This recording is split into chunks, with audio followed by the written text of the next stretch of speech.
Frères et sœurs dans le Seigneur, Shalom. Jean-Jacques Moubobo, serviteur de Jésus-Christ, appelé pour annoncer l'évangile de Dieu.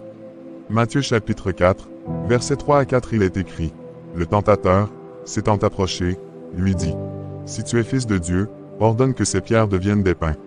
Jésus répondit: Il est écrit: L'homme ne vivra pas de pain seulement, mais de toute parole qui sort de la bouche de Dieu. Ce qui tire notre attention ici, c'est le verset 4, où Christ dit que l'homme ne vivra pas de pain seulement, mais de toute parole qui sort de la bouche de Dieu. Dans ce verset, Jésus fait référence à une vérité profonde et spirituelle.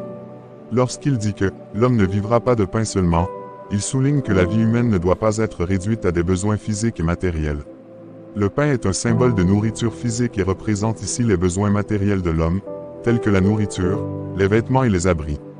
Jésus affirme que l'homme ne peut pas se contenter de satisfaire uniquement ses besoins matériels pour véritablement vivre. En disant cela, Jésus met en évidence la dimension spirituelle de la vie humaine. Il enseigne que l'homme a également besoin de nourriture spirituelle pour vivre pleinement et de manière significative.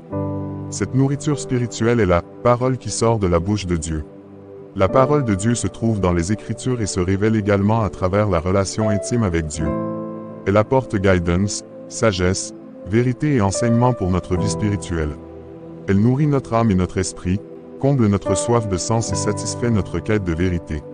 En mettant en évidence cet enseignement, Jésus invite les gens à considérer la valeur et l'importance de la nourriture spirituelle. Il nous rappelle que vivre pleinement signifie nourrir notre être intérieur et rechercher une relation avec Dieu, au-delà des préoccupations matérielles et superficielles. En conclusion, l'homme ne vivra pas de pain seulement, nous rappelle que la vie humaine ne peut pas être pleinement satisfaite par la satisfaction des besoins matériels. Nous avons également besoin de la nourriture spirituelle de la parole de Dieu pour vivre une vie véritablement remplie et significative. Merci beaucoup, c'était le frère Jean-Jacques. Que Dieu vous bénisse. À bientôt.